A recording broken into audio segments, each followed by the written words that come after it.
کہ بات کرو. اچھا ایک طرف بات کی کہ انہوں نے آئین کے خلاف کوئی بات نہیں کی. اب سوال دوسری طرف سے یہ سوال اٹھایا جائے گا، دوسری طرف سے یہ سوال اٹھایا جائے گا کہ فوج کے خلاف آپ نے نفرت پیدا کرنے کی کوشش کی تو یہ آئین کی خلاف ورزی یہ نہیں ہے تو اور کیا ہے. لیکن ظاہر ہے بھائی کو ناراض نہیں کر سکتے، مگر ساتھ ہی یہ بھی کہا کہ کنفرنٹریشن بالکل نہیں چاہتے. وہ بھائی یہ کنفرنٹریشن نہیں چاہتے تو یہ تقریر اتنی لمبی چوڑی کس لیے کی؟ تو ابھی اپنا برادرم بات کر لیں اپنی، تو پھر میں آپ کو مزید گزارش کروں. ٹھیک ہے مظہر صاحب، آپ نے ہارون صاحب کی گفتگو سنی، مولانا صاحب کے اوپر بھی انہوں نے پوائنٹ اٹھایا. مولانا صاحب سے متعلق ابھی کچھ دن پہلے بھی آپ نے یقین طور پہ پتا ہوگا آپ کو وہ خبر آئی کہ ان کے قریبی ساتھی کو گرفتاری کے حوالے سے اور زمین کا جو بھی معاملہ تھا، اے پی سی کے بعد سے بلاول نے یہ سٹانس لیا کہ موجودہ حکومت چونکہ بوکھلا گئی ہے تو نیب کے ذریعے انتقام لینے کی کوششیں کی جا رہی ہے. شاید مولانا صاحب کے گرد بھی شکنجہ اس لیے کسا جا رہا ہے. اس کے ساتھ ساتھ جو ملاقاتیں ہوئیں ان کے اوپر اپوزیشن کا خیال ہے، خاص طور پہ نون لیگ کا خیال ہے کہ ہماری ملاقاتوں کو غلط معنی پہنا کر لوگوں کے سامنے، عوام کے سامنے پیش کیا گیا ہے. کیا واقعی ایسا ہے؟ بہت بہت شکریہ. اور ہارون صاحب ظاہر ہمارے استادوں میں سے ہیں. ہارون صاحب کے سامنے گفتگو کرنا کوئی بہت آسان نہیں ہوتا، لیکن میں آپ کو بتاؤں شہباز شریف صاحب کی پولیٹیکل ہسٹری کیا رہی ہے اور بڑی انٹرسٹنگ رہی ہے. لوگ شہباز شریف صاحب کو ظاہر مفاہمت ایک طرف سے مسلم لیگ مفاہمت گروپ اگر میں کہوں، اور میاں نواز شریف کو مسلم لیگ مزاحمت، جو خاص طور پہ 2016 کے بعد ہمیں نظر آئی. دیکھیے جب 2000 میں مشرف صاحب سے ڈیل ہوئی، اس ڈیل میں نواز شریف صاحب نے شہباز شریف صاحب کو اعتماد میں نہیں لیا، اس لیے کہ شہباز شریف صاحب ملک سے باہر جانے کو تیار نہیں تھے. ان کا خیال یہ تھا کہ جنرل مشرف زیادہ عرصے تک نہیں ٹک پائیں گے، کیونکہ جنرل مشرف ایک بڑی ویک پوزیشن پہ انہوں نے ٹیک اوور کیا تھا، تو وہ کانفیڈنس تھے. اور جو 2000 میں یہ ڈیل ہوئی ہے اور جب نواز شریف صاحب واپس جانے کی پوری فیملی کے ساتھ تیاری ہوئی، شہباز شریف لانڈی جیل میں تھے، ان کو زور زبردستی کے ساتھ ایئرپورٹ پہنچایا گیا. وہ نہیں جانا چاہ رہے تھے، اور پھر جو کچھ ہوا وہ ظاہر ہے پھر ہم نے دیکھا کہ اس کے اندر ایک پوری ہسٹری نظر آئی. ہمیں کچھ 7-8 سال کا گیپ نظر آیا پولیٹکس کے. شہباز شریف صاحب کا خیال یہ تھا اس زمانے میں بھی کہ ہم نے اتنا کام کیا ہے، اس طرح ہمیں اگر ٹیک اوور کیا مشرف نے تو مشرف کے پاس زیادہ جو ہے مورل اور پولیٹیکل پوزیشن نہیں ہوگی. آج کی صورتحال ذرا مختلف ہے. دیکھیے ابھی ہارون صاحب جو بات کر رہے تھے نا، جنرل لودھی صاحب جو بات کہہ رہے تھے، اس ملک میں اداروں کا ٹکراؤ اس لیے ہوتا ہے کہ سارے ادارے کنٹروورشل ہو گئے ہیں، اسی لیے ٹکراؤ ہوتا ہے. اگر کنٹروورشل نہ ہو تو ٹکراؤ نہیں ہو. اگر اس ملک میں قانون کی حکمرانی ہو، آئین کی بالادستی ہو، تو یہ ٹکراؤ نہیں ہو. اور انہوں نے یہ سجیسٹ بھی کیا ہے کہ اداروں کے درمیان جو ہے ڈائلاگ ہونا چاہیے. ہم انفارچونیٹلی وہ ڈائلاگ نہیں ہوتا. یہ جو اس وقت شہباز شریف صاحب کا بیانیہ ہے وہ بارہا یہ کہتے رہے ہیں، وہ چودھری نثار کے ساتھ اسی لیے زیادہ اٹیچڈ رہے. ہمیشہ ان کا چودھری نثار کے ساتھ کلوز وہ رہا. وہ اسٹیبلشمنٹ سے بھی جو ملاقات کرتے تھے چودھری نثار کے ساتھ جا کے کیا کرتے تھے. وہ ساری معاملات جو ہے شہباز شریف اور چودھری نثار اور میاں صاحب کی کنسرن سے ہوتا تھا یہ سب کچھ. آج جو صورتحال یہ ہے کہ جب جی ٹی روڈ والا واقعہ ہوا تو اس وقت بھی شہباز شریف صاحب کا خیال تھا کہ جی ٹی روڈ، اور چودھری نثار کا بھی، کہ جی ٹی روڈ کا راستہ میاں صاحب افورڈ نہیں کر سکتے. اور وہ خاصی حد تک درست تھے کیونکہ مسلم لیگ ڈی این اے ایجیٹیشن والا نہیں تھا. اب جو شہباز شریف صاحب کی پرابلم ہے وہ ان کو ایک اسپیس ملا جی ٹی روڈ کے بعد. میاں صاحب نے کہا شہباز شریف سے کہ آپ مفاہمت کر کے دیکھ لیں. انہوں نے مفاہمت کی کوشش کی. اس مفاہمت کے نتیجے میں میاں نواز شریف جو ہے وہ لندن چلے گئے. اس پالیسی کے نتیجے میں شہباز شریف صاحب کا گلہ صرف یہ ہے، جو برملا وہ نہیں کرتے، کہ میاں صاحب جو ہے وہ ان کو پورا ریلیف مل جاتا ہے اور جو سفرنگ ہوتی ہے وہ ان کے کھاتے میں آ جاتی ہے. یعنی ان کا بیٹا بھی بند ہے، وہ خود بھی جیل جا سکتے ہیں، سیریس چارجز ہیں. لیکن جو اس ملک میں احتساب کا نظام ہے بدقسمتی سے، اور ہارون صاحب زیادہ بہتر اس پہ روشنی ڈالیں گے، اس ملک میں احتساب کا نظام یہ ہے کہ کڑا احتساب ہو سکتا ہے لیکن اسے ہم سیاسی انتقام کی شکل دے دیتے ہیں. یعنی اگر آپ دیکھیں کہ شہباز شریف، opposition, Maulana Fazal Rahman, all of sudden نے نئی چیز نکل آئی. لیکن اگر دوسری طرف BRT دیکھیں تو BRT میں اسٹے کا سہارا لے لیا جاتا ہے، باقی معاملات میں خاموشی اختیار کی جاتی ہے. دوا سازی کے معاملے میں جو انکوائری ہوئی تھی وہ غائب ہو جاتی ہے. نیب کے کیسز لو پروفائل میں چلے جاتے ہیں حکمرانوں کے. اس لیے اس ملک میں عام آدمی جو ہے اس احتساب کو سیاسی انتقام کی نگاہ سے دیکھتا ہے. تو جب تک اس نیریٹو کو نہیں دور کیا جائے گا اور جو نیب کے اوپر سب کا اعتماد نہیں ہوگا اس وقت تک ہمیشہ احتساب کو سیاسی انتقام کی ہی نگاہ سے دیکھا جائے گا. لیکن ٹھیک ہے ہارون صاحب، مظہر صاحب اپنی باتوں میں بالکل بجائے ہیں، کیونکہ شہباز شریف صاحب نے بھی کہا ہے کہ معلم جبہ کی بات کر لیتے ہیں تو اس کے اوپر کوئی ہمیں اپڈیٹ نظر نہیں آتی. ہیلی کاپٹر انکوائری کیس ہے اس کے اوپر ہمیں کوئی نظر نہیں آتی چیز. مظہر صاحب نے بھی اس چیز کو پوائنٹ آؤٹ کیا. ہم بھی اپنے پروگرام میں آپ کی طرف سے کرتے رہتے ہیں کہ گندم کا جو معاملہ تھا، ادویات کا جو اسکینڈل تھا، اس کے اوپر کچھ نہیں ہو سکا. تو احتساب ہو سکتا ہے مگر شکل اس کی صرف انتقام کی بن جاتی ہے. تو اس میں کوئی شبہ ہی نہیں ہے، اس میں کوئی دو آرا تو نہیں ہے نا. دیکھیے نا، کل بھی عرض کیا تھا کہ خسرو بختیار اور ان کے بھائی کی بریت کا اعلان کر دیا وزیر اعظم نے. نیب کی انکوائری تو مکمل ہوئی نہیں ہے. اس کا کیا مطلب ہے؟ وہ نیب سے کہہ رہے ہیں ان کو بری کریں. معلم جبہ شروع نہیں ہوا، ہیلی کاپٹر کیس شروع ہی نہیں ہوا. ان کا فارن فنڈنگ کا کیس جو ہے وہ کب سے لٹکا ہوا ہے.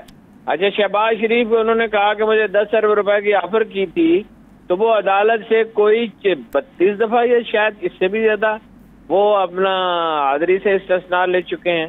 سوال یہ پیدا ہوتا ہے کہ یہ کس طرح کا احتساب ہے جس میں آپ کے لوگ BRT میں تو دیکھیے نا 200 بسیں لا کے کھڑی کر دیں اور چینی کمپنی کہتی ہے کہ ہر تیسرے دن بس کو چلانا. ہم سب جانتے ہیں کہ موٹر سائیکل ہو، کار ہو، بس ہو، ٹرین ہو، کوئی چیز اسے چلانا پڑتا ہے تبھی وہ ٹھیک حالت میں رہ سکتی ہے. اس میں 2 سال فالتو لگے، 23 مہینے ٹو بی ایگزیکٹ، اور پھر اس میں 5 بسیں جل گئیں. تو ان سب چیزوں کا احتساب نہیں ہوگا. احتساب ہوتا ہے طاقتوروں کا. طاقتور لوگ کون ہوتے ہیں؟ حکومت میں ہوتے ہیں. ایک وفاقی ٹیکس محتسب نے کہا زرداری صاحب سے کہ انہوں نے پوچھا ٹیکس بڑھ سکتا ہے؟ انہوں نے کہا ہاں بڑھ سکتا ہے. 10-12 بڑے ٹیکس ڈیفالٹر گرفتار کرنا ہوں گے، اس میں آپ کی پارٹی کے بھی 2-3 آدمی ہو سکتے ہیں. انہوں نے کہا اس کا تو میں متحمل نہیں. انہوں نے کہا پھر ٹیکس کبھی نہیں بڑھے گا. دیکھیے گزارش یہ ہے کہ وہ انصاف تو کوئی کر ہی نہیں رہا نا، حکومت نہ اپوزیشن. اب اپوزیشن کے معاملے میں یہ ہے، دیکھیے شریف خاندان کا ایٹیٹیوڈ کیا ہے کہ جو عرب بادشاہوں کو اختیارات حاصل ہیں وہ ہمیں حاصل ہوں. نواز شریف نے اعلانیہ کہا، حال باقیوں کا بھی یہی ہے، یہ ذرا زیادہ پوزیسو ہے. انہوں نے اعلانیہ کہا نواز شریف صاحب نے، اگر میرے ایسٹس میری آمدن سے زیادہ تو کسی کو تکلیف کیا ہے؟ بھائی یہی تو بنیادی تکلیف ہے. 2 ہی تو کام ہوتے ہیں، ایک ملک کا دفاع اور ایک ٹیکس کلیکشن. اگر وزیر اعظم ٹیکس نہیں دے گا تو وہ وزراء کیسے دیں گے؟ جاگیردار کیسے دیں گے؟ بولے جاگیرداروں کو ویسے استثناء دے رکھا ہے. آپ کے اوپر سنگین الزامات ہیں، صحیح یا غلط آپ کو اس کی جواب دہی کرنی ہوگی.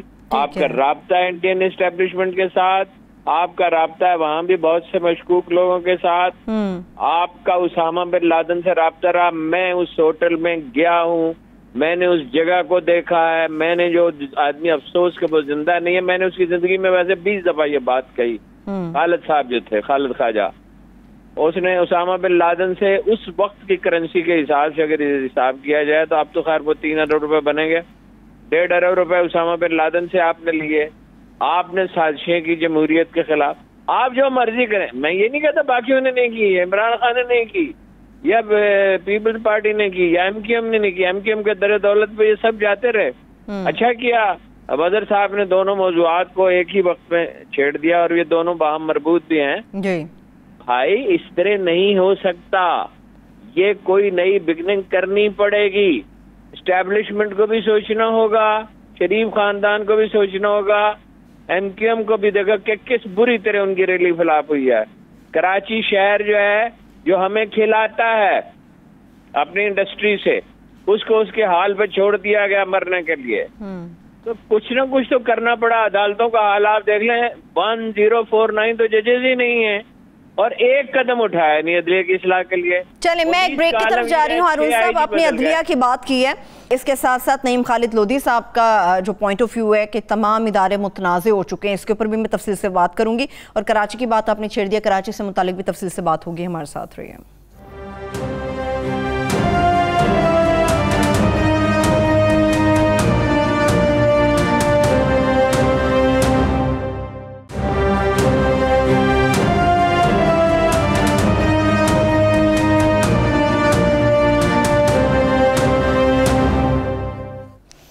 بریک کے بعد ایک بار پھر سے پروگرام میں ہم آپ کو خوش آمدید کہیں گے. مظہر صاحب, بریک سے پہلے جو ہارون صاحب گفتگو کر رہے تھے اور جس طرح سے خالد لودھی صاحب کے متعلق ہم گفتگو بھی آگے کرنے جا رہے ہیں, نیب کی جب ہم نے بات کی تھی, احتساب کی بات کی ہے, خالد لودھی صاحب کا یہ پوائنٹ ہے کہ تمام ادارے اس وقت متنازع ہو چکے ہیں. نیب احتساب کے نام پہ کارروائی کرتا ہے, مگر اسے انتقام اس لیے کہا جاتا ہے کیونکہ آپ کو یاد ہوگا عدالت کے بھی ریمارکس نیب سے متعلق یہ آ چکے ہوئے ہیں کہ مکمل اور ٹھوس شواہد موجود نہیں ہوتے مگر یہ کسی بھی شخص کو اٹھا لیتے ہیں. تو اس کا مطلب ہے کہ ادارے متنازع ایک دوسرے کو خود بنا رہے ہیں, ایک دوسرے کی ڈومین میں آ رہے ہیں, نامکمل کارروائیاں ہو رہی ہیں, اسی وجہ سے یہ چیزیں آگے بڑھ رہی ہیں. دیکھیے, یہ ویسے تو ایک ورڈ ہوتا ہے اور ہم جنرل اس کو استعمال کرتے ہیں, لیکن یہ بڑا بلیغ جملہ ہے کہ اس ملک میں قانون کی حکمرانی اگر ہو تو اس ملک میں کبھی بھی کوئی ادارے ٹکراؤ نہیں کریں. اس ملک میں قانون کی حکمرانی نہ ہونے دی جاتی ہے نہ کبھی ہے.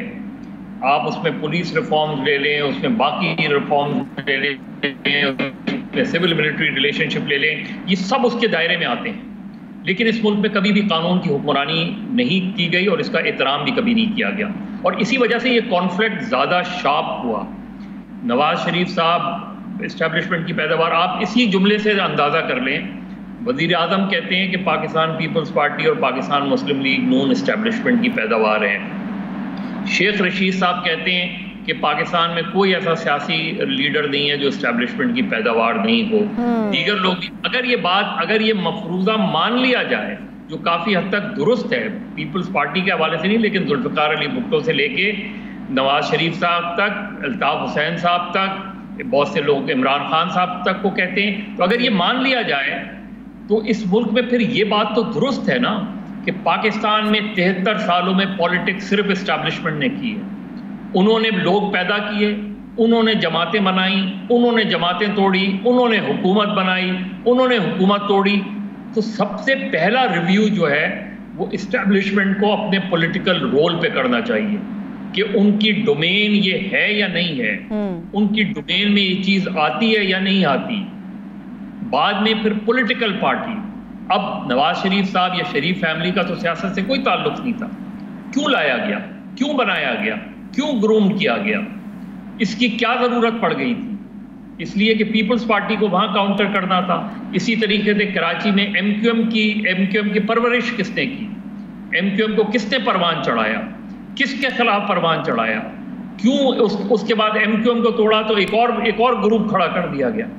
جب تک یہ چیزیں درست نہیں ہوں گی پاکستان میں گورننس کے معاملات بھی رہیں گے, حکمرانی اسی طرح. عدلیہ دیکھ لیں آپ, ہمیشہ ہر ملٹری ڈکٹیٹر کو آپ نے نظریہ ضرورت کے تحت لا کے بیٹھا دیا گیا, پھر اس کو یہ بھی اختیار دے دیا گیا کہ جائیں آپ جو ہے وہ آئین میں ترمیم بھی کر سکتے ہیں چندے کو. تو ہمارے یہاں جب تک یہ چیزیں نہیں ہوں گی, پھر یہ corruption, political deep rooted corruption, کاروبار بن گیا سیاست ایک کاروبار بن گئی. آپ 70s تک یا 77 تک کے پولیٹیشینز کو دیکھیں, ان میں بہت سے اختلافات تھے, بڑے شدید ایک دوسرے سے اختلافات تھے, لیکن آپ کو وہاں کرپشن کا ایلیمنٹ 0% نظر آئے گا یا بہت کم % نظر آئے گا. آپ 80s کے بعد کے پولیٹکس دیکھ لیں, اس میں کرپشن آپ کو بڑھتی ہوئی نظر آئے گی. اسی لیے بڑے لوگوں کی فیملیز تو اپنی جگہ, جو چھوٹے لوگ ہیں, جو MNAs MPs ہیں, وہ اپنی فیملی کو پولیٹکس میں لے آئے. تو ہماری یہاں موروثیت جو ہے وہ نیچے تک چلی گئی ہے.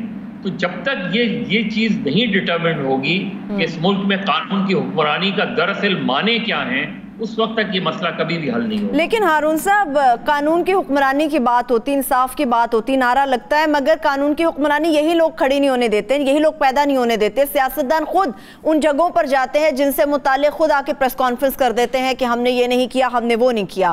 نون لیگ تو پی ٹی آئی اس بارے میں بھی یہ کہتی ہے کہ بات چل نکلی تو دور تلک جائے گی۔ 2014 کے دھرنے کے متعلق باتیں کرتے ہیں وہ تو۔ دیکھیے گزارے یہ ہے، ہم سب ذمہ دار ہیں، اس میں کوئی استثناء نہیں ہے۔ تازہ ترین واقعہ یہ ہے، یہ جو ریپ کا المناک تکلیف دہ واقعہ ہوا جس کے زخم شاید کبھی مندمل نہ ہو، مدتوں تک ہر حساس آدمی اس پہ روتا رہے گا، ہر صاحب اولاد کو اذیت اس سے پہنچتی رہے گی۔ اس کو کس نے سیبوٹاج کیا؟ اس کو میڈیا نے سیبوٹاج کیا۔ ہم سب اپنی آزادی سے ناجائز فائدہ اٹھاتے ہیں۔ پہلی رات ایک چینل نے حکومت کو بعد میں اطلاع دی، وہ جو فورینسک لیبارٹری ہے، جرنلسٹ کو پہلے دی، چنانچہ ٹیلی ویژن سے تصویر بھی جاری ہو گئی، خبر بھی جاری ہو گئی، تو وہ ملزم کیسے پکڑا جاتا؟ دوسری دفعہ ایک ورکنگ جرنلسٹ نے سوشل میڈیا پر چھاپے سے 1 گھنٹہ پہلے یہ بتا دیا کہ قصور میں فلاں جگہ پہ چھاپا پڑے گا، افسروں کی تعداد تک لکھ دی کہ ڈی ایس پی ہوگا، یہ ہوگا، وہ ہوگا۔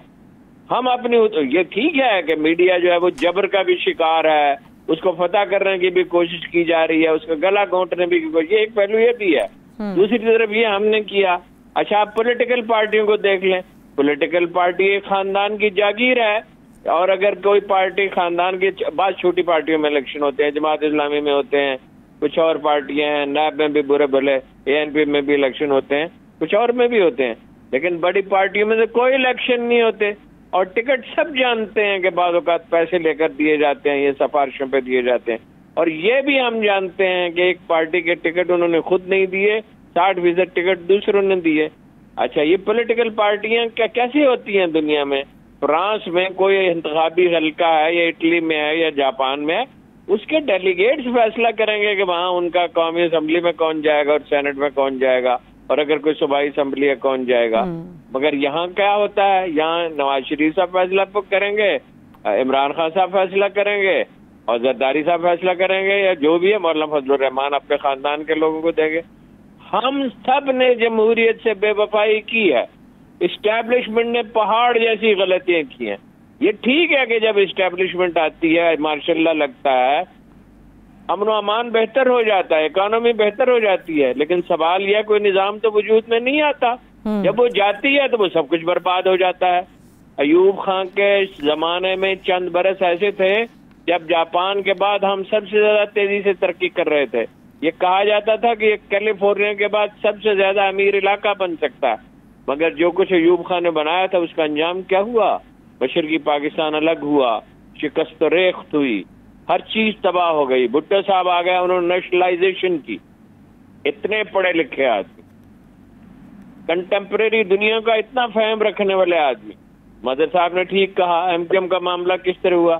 آپ پارٹیاں بناتے ہیں، توڑتے ہیں، تجربے کرتے ہیں، کبھی ایک کی حوصلہ افزائی کرتے ہیں، کبھی دوسرے۔ ایک آدھ پارٹی کے سوا جزوی طور پر وہ بھی 2-3 پارٹیاں ہوں گی جنہوں نے اسٹیبلشمنٹ کے پاؤں چھوئے۔ ہم سب قصوروار ہیں۔ جو جنرل خالد لودھی جو بات کہہ رہے ہیں وہ یہ نہیں کہہ رہے، جہاں تک میں انہیں جانتا ہوں اور سمجھا ہوں ان کی بات کو، تو کوئی انقلاب برپا کر دیا جائے۔ فوجی نہیں انقلاب کبھی لایا کرتے دنیا میں، نہ وہ یہ کہہ رہے ہیں کہ زبردستی کوئی فارمولہ مسلط کیا جائے، مگر ڈائلاگ تو شروع کریں بھائی، لوگ اپنی غلطیاں مانیں، کوئی سسٹم وضع کیا جائے۔ میں بالکل سوچ سمجھ کے یہ بات کہہ رہا ہوں کہ نئے الیکشن کرانے ہوں گے، وہ سال بعد ہوں، 1.5 سال بعد ہوں، 2 سال بعد ہوں، اور نئی پولیٹیکل پارٹی بنے گی۔ مجھے نہیں پتا کون بنائے گا، مگر اس سچویشن میں اس طریقے کار کے ان سیاسی جماعتوں کے یہ میڈیا جو بجائے خود مظلوم بھی ہے، میں اس لیے نہیں کہہ رہا کہ میرا میڈیا سے تعلق ہے، اور یہ پولیٹیکل پارٹیوں کا یہ انداز، یہ عدلیہ، بھائی لوگ پھانسی چڑھ گئے اور سپریم کورٹ نے کہا کہ ان کو بری کر دیا جائے۔ یہ کیسی عدلیہ ہے؟ مطلب اس میں عدلیہ قصوروار ہے، یا عدلیہ کو جن لوگوں نے سہولتیں فراہم کرنی ہے، یہ جو سسٹم ہے ججوں کی تربیت کا اور انتخاب کا، یہ پولیس ہے جس کو عمران خان صاحب نے کہا تھا کہ میں یکسر بدل دوں گا، جس میں 6 IG بدل دیے گئے اور جس میں DIG صاحب آئے جو نئے، انہوں نے کہا 3 مہینے میں آپ لاہور چیخ کر کے بول کر کہے گا میں بدل گیا ہوں، اور اس ایک مجرم کو وہ پکڑ نہیں سکے، اس لیے کہ اگر وہ پکڑا گیا تو پولیس افسروں کے نام آئیں گے، ان کا تو نہیں، DIG صاحب کا تو نہیں، پولیس افسروں کے نام آئیں گے، ان 1200 لوگوں کے نام آئیں گے. ہم سب کو بدلنا ہوگا، ایک نئی بگننگ کرنی ہوگی، مگر ٹھنڈے دل سے، تحمل سے، تدبر کے ساتھ، سوچ سمجھ کر، کوئی بہت ہی ہمبل بگننگ. میرے پاس تاجکستان کے ڈپٹی پرائم منسٹر آئے تھے ایک دفعہ، خود ہی تشریف لے آئے کسی دوست کے توسط سے. انہوں نے کہا ہم نے بہت ایک دوسرے کو قتل کیا، ہم نے بڑی بربادی پھیلائی، اگر پھر فائنلی ہم اس نتیجے پر پہنچے کہ ہمیں مصالحت کرنی چاہیے. میں نے اپنی جان خطرے میں ڈال کے انتہا پسندوں کو ٹھنڈا کیا.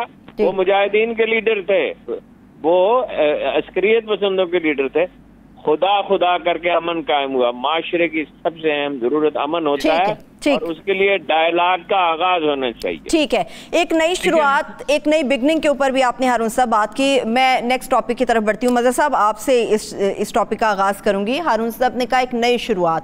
اگر ہم کراچی شہر کے اوپر ہی بات کر لیں تو نئی شروعات تو کراچی شہر کے لیے بھی کی گئی تھی. PTI بڑی ڈیٹرمنٹ تھی کراچی کے حوالے سے. پھر ہم نے دیکھا کہ جو بھی معاملات ہوئے اس کے بعد پھر کراچی پیکج کا بھی اعلان کیا گیا. مگر کراچی ایسا شہر ہے کہ مسائل ہیں کہ ختم ہونے کا نام نہیں ہے، بد سے بدترین کی طرف بڑھتا چلا جا رہا ہے. تو یہاں پر بھی تو نئی شروعات ہوئی ہیں، مگر افسوس کے ساتھ کچھ دیکھنے کو سننے کو نہیں مل رہا. کچھ میڈیا کی زینت نہیں بن رہا، کچھ ہمارے پاس لکھنے کو بولنے کو نیا نہیں ہے. کہ الیکٹرک ہر روز جو معاملہ کرتا ہے اور کراچی کے لوگوں کے لیے جو وبال جان بنا ہوا ہے، اس کی شروعات بھی تو ہونی چاہیے. یہ کیوں وبال جان بنا ہوا ہے؟ دیکھیے میں اس کو بھی اس کے ساتھ جوڑتا ہوں، لیکن پاکستان میں صرف لوکل اسٹیبلشمنٹ کا پرابلم نہیں ہے. بدقسمتی سے پاکستان کی پولیٹکس میں انٹرنیشنل اسٹیبلشمنٹ بھی اسی طرح، اور یہ ہماری کمزوریاں ہیں. یعنی انٹرنیشنل اسٹیبلشمنٹ یہاں ڈیل کرواتی ہے، انٹرنیشنل اسٹیبلشمنٹ یہاں لوگوں کو نکلواتی ہے، انٹرنیشنل اسٹیبلشمنٹ پاکستان کے پولیٹیکل سسٹم کو ڈائریکشن دیتی ہے، وہ ہوتی ہے. اور یہ سب کی اشواز سے ہوتا ہے، سب ایگری کرتے ہیں اس چیز پر. تو ہمارے یہاں اتنا خراب سسٹم ہو گیا ہے جہاں تک، اور یہی صورتحال کراچی کی ہے. دیکھیے کراچی میرے لحاظ سے، میں سال سے بات کر رہا ہوں، میرے لحاظ سے کراچی اب ان گورنبل ہو گیا ہے.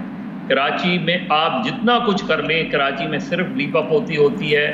آپ جتنا کراچی ٹرانسفارمیشن پلان لے آئیں، کراچی پیکج لے آئیں ماضی کی حکومتوں کے، کراچی میں 2 بنیادی مسئلے ہیں. ایک کراچی کی political divide, urban rural political divide, دوسرا کراچی کو با اختیار نہ بننے دینا. یعنی آج بھی تمام تر اسٹیک ہولڈر بیٹھتے ہیں تو یہ نہیں کہتے کہ کراچی انڈر ون امبریلا ہونا چاہیے. وہ نہیں چاہتے کہ کراچی جو ہے، کراچی کی سیوک ایجنسیز کسی ایک امبریلا کے تحت آئیں. میئر کا ڈائریکٹ الیکشن ہو، میئر ان چیزوں کو، یہاں کراچی کا جو میئر ہوتا ہے جسے ہم میئر کراچی کہتے ہیں، وہ دراصل 34% کراچی کو لک آفٹر کر سکتا ہے. وہ DHA میں انٹرفیئر نہیں کر سکتا، وہ کنٹونمنٹ بورڈ میں انٹروین نہیں کر سکتا، وہ KPT کے معاملات کو نہیں دیکھ سکتا، وہ پاکستان ریلوے کے معاملات میں انٹرفیئرنس نہیں کر سکتا. اسی لیے کراچی کو تباہ کیا گیا. کراچی میں آج بھی لوکل باڈیز کے الیکشنز اگر ہو بھی جائیں تو کچھ فائدہ نہیں ہوگا جب تک آپ یہ طے نہیں کریں. جس شہر کی آبادی کا ہی آپ کو نہیں پتا اس شہر کی پلاننگ کیسے ہوگی. آپ کو یہی نہیں پتا کہ کراچی کی، آپ چیف جسٹس سے لے کے نیچے تک ہر آدمی ایک ڈیفرنٹ فگر دے رہا ہے کراچی کی آبادی کا. اس سے اندازہ کریں کہ چیف جسٹس کہہ رہے ہیں 3.5 کروڑ، کچھ لوگ کہہ رہے ہیں 3 کروڑ، کچھ لوگ کہہ رہے ہیں 2.5 کروڑ، اور جو آخری سینسس ہوا ہے وہ 2.25 کروڑ کہہ رہا ہے. تو یہ جو صورتحال ہے، 8,000 کچی آبادیاں ہیں، 60 لاکھ لوگ اس میں رہتے ہیں، 16 لاکھ ایلینز رہتے ہیں کراچی میں جن کی کوئی رجسٹریشن نہیں ہے، جن کا کسی کو نہیں پتا کہ وہ کون لوگ ہیں. ایسے میں آپ اس شہر کو کیسے ڈیولپ کر سکتے ہیں سوائے اس کے کہ آپ پروجیکٹ بناتے ہیں، اس میں پیسے کھائے جاتے ہیں، کمیشن کھایا جاتا ہے، میسو کرپشن ہوتی ہے، تمام ادارے تباہ کر دیے. آپ کے اچھے میئر آئے، نعمت اللہ صاحب آئے، مصطفیٰ کمال صاحب آئے، لیکن وہ 34% کراچی سے باہر نہیں نکل سکے. اس لیے کہ ان کو باہر نکلنے نہیں دیا. لیکن مظہر صاحب انہوں نے 34% کے اوپر کام بھی کیا, وہ نظر بھی آیا. نہیں بیوی, میں وہی بتا رہا ہوں. دیکھیے مصطفیٰ کمال نے انڈر پاس بنا دیے, کچھ چیزیں نعمت اللہ صاحب نے کچھ اسٹارم ڈرین سسٹم کو, کچھ پارکس کو بہتر بنا دیا. کراچی کا بنیادی مسئلہ یہ نہیں ہے. کراچی کا بنیادی مسئلہ یہ ہے کہ آپ لوگوں کو سیٹل کدھر کر رہے ہیں. جب آپ ہزاروں کی تعداد میں کچی آبادیاں بناتے رہیں گے, جو ارریگولر جو ہے وہ وہاں کنیکشنز ہوتے ہیں, گیس کنیکشنز ہوتے ہیں, تو یہ جو مافیا ہے, چاہے وہ واٹر بورڈ کی مافیا ہو, بلڈنگ کنٹرول کی مافیا ہو, دوسرے سیوک ایجنسیز کی مافیا ہو, جب تک اس مافیا کو نہیں توڑا جائے گا, جو کہ مجھے نہیں لگتا کہ توڑا جائے گا, کراچی میں اسی طریقے سے چیزیں ہوتی رہیں گی. کچھ چیزیں بظاہر آپ کو, وہ جس طرح ہمارے دوست ہیں احمد نوید, ان کا شعر ہے کہ عمارت کی مرمت اس طرح کی جائے سارے ایپ چھپ جائیں. تو ایپ تو اپنی جگہ موجود رہیں گے, صرف آپ مرمت کر لیں گے, سڑکیں بن جائیں گی, کچھ اس میں کمیشنز ہوگا. نہ اس شہر میں جس شہر کی سرکولر ریلوے ہو, جس شہر میں پبلک ٹرانسپورٹ ہوتی ہو, جس شہر میں ٹرام چلتی ہو, جس شہر میں سڑکیں دھلتی ہوں, اس شہر میں نہ پبلک ٹرانسپورٹ ہے, نہ پینے کا صاف پانی ہے. پانی کا ٹیکس لوگ دیتے ہیں, پینے کا صاف پانی ان کو نہیں ملتا. وہی ادارہ اپنے ٹینکر چلاتا ہے اور ساتھ میں مجھے ٹیکس کا نوٹس بھی بھیجتا ہے کہ میں ٹیکس بھی دوں اس کا. ایسے میں آپ اس شہر کو کیسے بہتر کر سکتے ہیں؟ ٹھیک ہے, لیکن ہارون صاحب عمران خان صاحب تو اسی لیے آئے تھے نا, مافیا کو توڑا جائے گا. کراچی کے اندر جو اتنے بڑے بڑے مافیا ہے, کے الیکٹرک کے ہم ذکر کر لیتے ہیں, مظہر صاحب نے بھی کہا کہ اصل معاملہ یہ ہے کہ یہ لوگ مافیاز ہیں. یہ مافیاز اگر توڑے نہیں جانے, ان کے خلاف آواز نہیں اٹھائی جانی, کوئی ایکشن نہیں ہونا, تو پھر ان باتوں کا کیا فائدہ ہے؟ کراچی شہر کو کس کے رحم و کرم پر چھوڑا جائے گا؟ پھر عمران خان صاحب نے اسٹیٹس کو سے سمجھوتا کر لیا اور 30 اکتوبر 2011 کے فوراً بات کر لیا, جب انہوں نے اس تھیوری کو تسلیم کر لیا کہ روایتی الیکٹیبلز کو شامل کیا جائے گا. دیکھیے کراچی کی آبادی جو ہے اس کے اتھنٹک اعداد و شمار موجود ہیں. یہ جو مردم شماری کی گئی ہے یہ غلط ہے. ورلڈ بینک تسلیم کرتا ہے یہ 2.5 کروڑ کی آبادی کا شہر ہے تقریباً. اچھا, مہتاب کریم ہیں ایک بڑے ایکسپرٹ, وہ کہتے ہیں کم از کم 2.5 کروڑ ہے. عارف حسن اگرچہ آرکیٹیکٹ ہیں مگر انہیں بڑی اتھارٹی سمجھا جاتا ہے, وہ کہتے ہیں 2.5 سے 3 کروڑ ہے. اب یہ سب لوگ مانتے ہیں. ہوا یہ ہے کہ جو لوگ, بہت سے لوگ جو ہیں پختونخوا سے, پنجاب سے, سرائکی بیلٹ سے, بلوچستان سے, انٹیریئر سندھ سے, ان کے شناختی کارڈوں پر پتہ پرانے لکھے ہوئے ہیں, تو جان بوجھ کے انہیں الگ رکھا گیا. اب سندھ حکومت یہ تو احتجاج کرتی ہے کہ سندھ کی آبادی کم دکھائی گئی ہے, مگر یہ نہیں کہتی کہ کیپٹل کی آبادی کم دکھائی گئی ہے, اس لیے کہ کیپٹل سے انہیں دلچسپی نہیں ہے. میں بالکل اس سے اتفاق کرتا ہوں کہ بھئی یہ کیسا میئر ہے جس کا 34% پہ اختیار ہو. آپ کو یاد ہے کہ 70s میں 80s میں آپ نے پڑھا ہوگا, میں تو اس زمانے میں مطلب کافی انٹرنیشنل میڈیا دیکھتا تھا, میری ڈیوٹی تھی, تو نیو یارک شہر گنڈا گردی کی آماج گاہ بن چکا تھا, ہارلم کا علاقہ خاص طور پہ. مگر ایک میئر آیا جولیانی اور اس نے 0 ٹالرنس کی پالیسی اختیار کی. آپ آج ہارلم میں جائیں تو وہ بالکل ویسے ہی ایک علاقہ ہے جیسے باقی علاقے ہیں. بھائی بلدیاتی اداروں کے بغیر جدید طرز حکومت کا کوئی تصور نہیں ہے, اور ان کے پاس پولیس ہونی چاہیے جیسی کہ نیو یارک میں ہے, لندن میں ہے, کلکتہ میں 1 صدی پہلے ٹرین بنی تھی.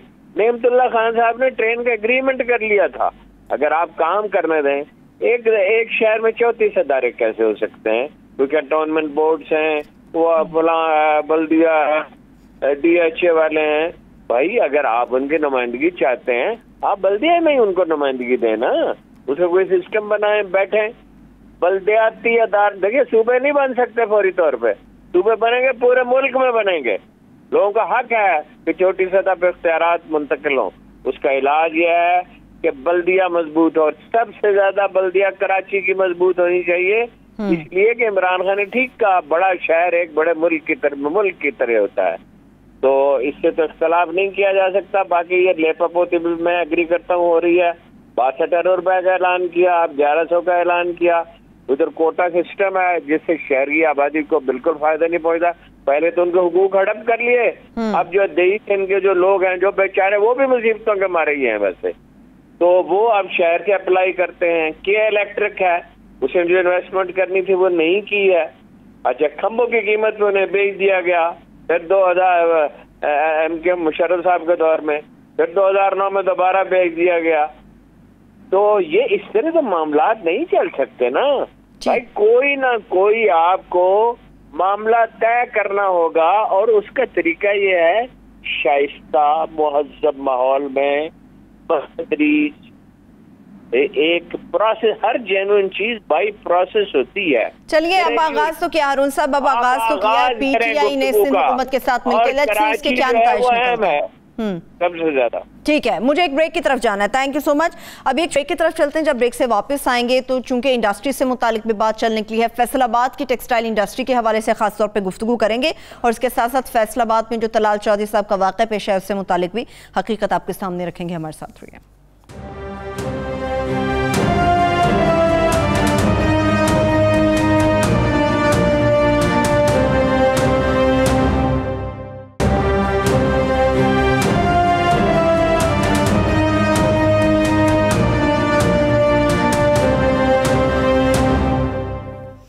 بریک کے بعد ایک بار پھر سے پروگرام میں ہم آپ کو خوش آمدید کہیں گے. فیصل آباد کی ٹیکسٹائل انڈسٹری سے متعلق بات کریں گے، مگر فیصل آباد کا واقعہ ہے. مظہر صاحب آپ کی طرف آؤں گی. یہ معاملہ کیا ہے جو طلال چودھری صاحب کے حوالے سے خبروں کی زینت بنا؟ کیا ہوا کیا نہیں ہوا، کچھ معلوم ہے؟ حقیقت کیا ہے؟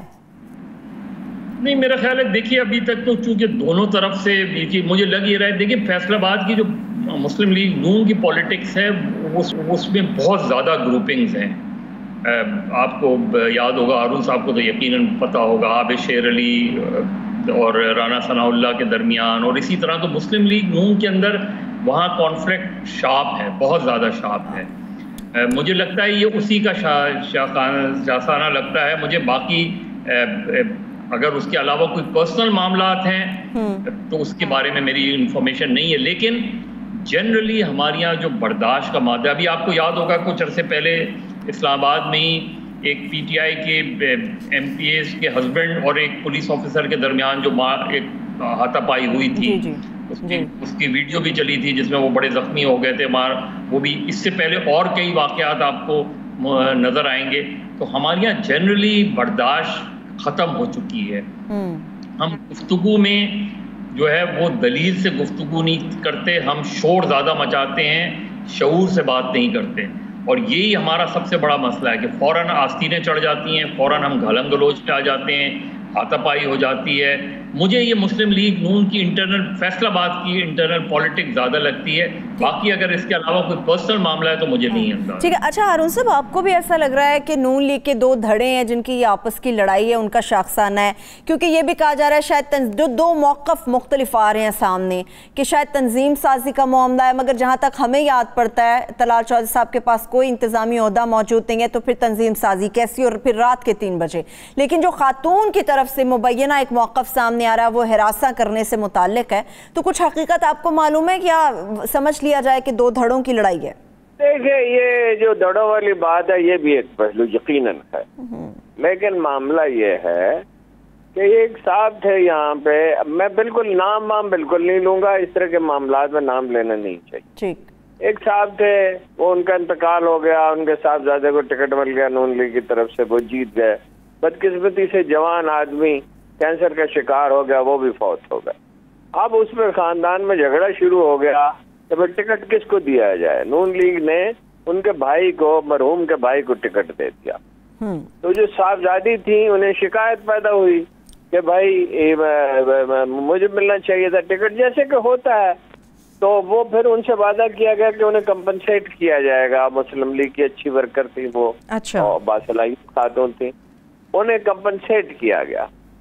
اور اب جو ہے صورتحال یہ ہے کہ افسوسناک معاملات ہیں، ہم اس پہ بالکل گفتگو نہیں کریں گے، اس لیے کہ ذاتی معاملات کے لیے میڈیا نہیں ہوتا. ذاتی معاملات لوگوں کو ذاتی طور پر نمٹانے چاہیے. کسی نے پولیس سے شکایت نہیں کی ہے، اس لیے پولیس انویسٹیگیشن نہیں کرے گی.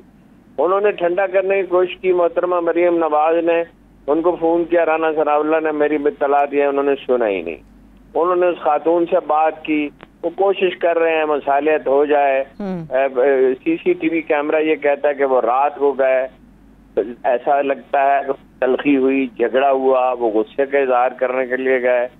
بھائی رات کو 3 بجے کون سا تنظیمی کام ہوتا ہے؟ مگر میں یہ آپ کو بتا دوں، یہ شکایت MKM میں بھی رہی ہے, یہ شکایت PTI میں بھی ہے, یہ شکایت نون لیگ میں بھی ہے. میرے پاس ایک طویل فہرست ہے واقعات کی, میں نے کبھی نہ انہیں بیان کیا ہے, مجھے لکھ کے بھیجا, بعض لوگوں نے بہت سی معلومات دی ہیں, مگر میں نے کبھی بیان کیا, نہ کبھی کروں گا. لیکن فیصلہ آباد سے اور بہت تشویشناک خبریں آ رہی ہیں. اچھی ذرا ان کی طرف ہی بڑھتے ہیں. پھر پاکستان کا سب سے بڑا جو تیسرا بڑا شہر ہے, جیسے کراچی ہے بیسیکلی, پھر لاہور ہے, پھر فیصلہ آباد ہے, اس کو کہا جاتا ہے کہ بھائی پاکستان کا مانچسٹر, آج بھی وہاں سے متعین ہوتا ہے. بھائی وہ کرونا جو انڈیا میں پھیلا اور بنگلہ دیش میں بھی پھیلا, تو یہاں ایک خاص پیریڈ کے بعد پھر ٹھیک ہونا شروع ہو گیا. آرڈر تو بہت ملے, 60% ایکسپورٹ ہماری اس کی ہے, اور ہماری ہوم ٹیکسٹائل اتنی اچھی ہے کہ اردن سے سمگھ لو کر اسرائیل جاتی ہے. تو اس پہ آرڈر تو مل گئے بہت, اور امید پیدا ہو گئی کہ $4-5 بلین کی آمدن بڑھ جائے گی, بجلی کی بھی صورتحال بہتر ہو گئی. لیکن اب سود نہیں ہے, اب آرڈر پورے نہیں ہو سکتے. کیوں نہیں ہے؟ اس میں مجرم ہیں ایگریکلچر یونیورسٹیاں بھی, ایگریکلچر ریسرچ کونسل بھی, حکومت بھی, ایپٹما بھی. 5-6 سال سے لکھنے والے چیخ رہے ہیں, میں ان میں شامل ہوں, کہ خدا کے بندو, ایک تو جو کپاس کی بیلٹ کا علاقہ ہے اس میں گنا گاڑ دیا, اس میں شوگر مل لگا دیا, عدالت نے فیصلہ بھی دیا اس پر کہ یہ نہیں کرنا چاہیے. دوسرا یہ ہے کہ ہم سارے ہمارے سائنسدان مل کر ایٹم ہم بنا سکتے ہیں, اسٹیٹ آف آرٹ میزائل بنا سکتے ہیں, ہم دنیا کا بہترین اسلحہ بنا سکتے ہیں. 90s میں جتنا اسلحہ استعمال ہوا تھا خلیج وار میں, اور اس کے بعد بھی وہ کم و بیش سارا ہم نے بنا لیا. دنیا کی ہر چیز ہم بنا سکتے ہیں, ہم بیج نہیں بنا سکتے کپاس کا اور گندم کا. تو اس میں حکومت قصوروار ہے. جو نواز شریف صاحب کے زمانے میں تو یہ طے پا گیا تھا ایک سٹیج پہ کہ ایگریکلچر ریسرچ کونسل کی جو 1200 ایکڑ زمین ہے, جو کہ بہت ہی قیمتی ہے, اور جہاں ایک پلاٹ کی قیمت جو ہے وہ 3-4 کروڑ روپے ایک 500 گز کی ہو سکتی ہے, کہ اس پہ کالونی بنا دی جائے. تو یہ بہت خطرناک صورتحال ہے کہ آپ کے پاس جو بھی اپرچونٹی آتی ہے آپ اس کو ضائع کر دیتے ہیں. مظہر صاحب سے درخواست ہے. بالکل, یہ بیج والا معاملہ بھی بالکل صحیح ہے مظہر صاحب, لیکن جس طرح سے گنے کے حوالے سے ہارون صاحب نے بات کی, کپاس کے جو کاشتکار ہیں, جو کسان ہیں, کبھی ان کو ہم نے ریلیف بھی تو نہیں دیا, ان کے لیے آسانی بھی تو پیدا نہیں کی, جس کی وجہ سے وہ کپاس کی فصل کو چھوڑ کے دیگر فصلوں کی طرف راغب ہو جاتے ہیں. دیکھیے, اس کو میں اور زیادہ وسیع اس پہ بات کر کے صرف یہ بتانا چاہتا ہوں, آج دنیا میں آپ کی بات کیوں نہیں سنی جاتی؟ آپ ایٹمی طاقت ہیں, انہوں نے کہا ہے ٹھیک ہے ایٹمی طاقت ہے, کیوں نہیں آپ کو اہمیت دی جاتی؟ کیوں نہیں آپ کے ماں سوائے اس کے کہ اگر افغانستان میں ان کا انٹرسٹ ہے تو وہ آپ کے ساتھ بات کر لیں گے؟ اس لیے کہ آپ ایک اکنامک پاور نہیں ہیں, آپ ایک اکنامک پاور نہیں بننا چاہتے. اکنامک پاور جس ابھی ہم نے کراچی ڈسکس کیا نا, اکنامک ہب کہتے ہیں نا ہم کراچی کو, اور اس اکنامک ہب کا ہم نے کیا حشر کیا؟ فیصل آباد آپ کی اکانومی کی بیک بون ہے. فیصل آباد کا کیا حشر کر رہے ہیں ہم؟ ایگریکلچر کو ہم اپنی بیک بون کہتے ہیں, ایگریکلچر کا ہم کیا کر رہے ہیں؟ تو ہم نے تو اپنے پیروں پہ خود کلہاڑی ماری ہے اور مسلسل مار رہے ہیں.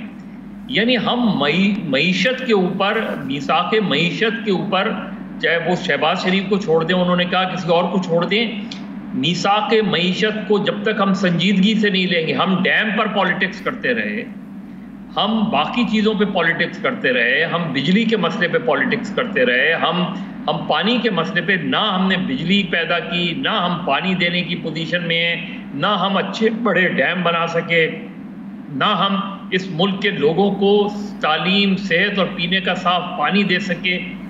تو جو قوم اگر معاشی طور پہ طاقتور نہیں ہوگی, آپ جاپان دیکھ لیں, ہیروشیما اور ناگاساکی سے انہوں نے کیا سبق سیکھا کہ بھائی جنگ میں نہیں جانا. ہم نے اپنے آپ کو ایک اکنامک پاور, دنیا آپ کے سامنے جھکے گی جس دن آپ اکنامک پاور بن گئے. ہمارے ایشوز کیا ہیں؟ ہم مذہبی منافرت میں پڑ جاتے ہیں, ہم لسانی منافرت میں پڑ جاتے ہیں, ہم پولیٹیکل ڈیوائیڈ, آپ دیکھیں پاکستان میں پولیٹیکل ڈیوائیڈ دیکھیں کہ آج جو ہے ایک پارٹی جو ہے وہ پنجاب کی پارٹی کہلاتی ہے, ایک سندھ کی پارٹی کہلاتی ہے, ایک KP کی پارٹی کہلاتی ہے, اور بلوچستان کا بالکل ہی مختلف ہے. تو جب تک آپ اس چیز کو بہتر نہیں کریں گے, آپ کسی بھی شعبے میں ترقی نہیں کر سکتے. دنیا میں آپ جا کے بے شمار اچھی تقریریں کر لیں, کشمیر کے مسئلے پہ انڈیا کی سنی جاتی ہے، باقی مسئلے پہ اس کی سنی جاتی ہے، چاہے وہاں ایکسٹریمزم اپنے ہائٹ پر ہو، چاہے وہاں نفرتیں اپنی ہائٹ پر ہو، چاہے وہ کشمیر میں ظلم و ستم کے پہاڑ وہ کر رہے ہوں، لیکن بات آپ کے مسلم ممالک بھی اسی سے بات کر رہے ہیں، آپ کے مغرب ممالک بھی، اس لیے کہ آپ کے پاس جو طاقت ہے، ایٹمی طاقت، وہ طاقت نہیں ہوتی جو اکنامک پاور ہوتی ہے۔ ٹھیک ہے، تھینک یو سو مچ، بہت شکریہ مظہر عباس کے قیمتی وقت کا۔ ہارون صاحب بہت شکریہ آپ کا بھی، پروگرام بھی اپنے اختتام کی جانب بڑھ رہا ہے، اپنا بہت سا خیال رکھیے، مجھے اجازت دیجیے، اللہ حافظ۔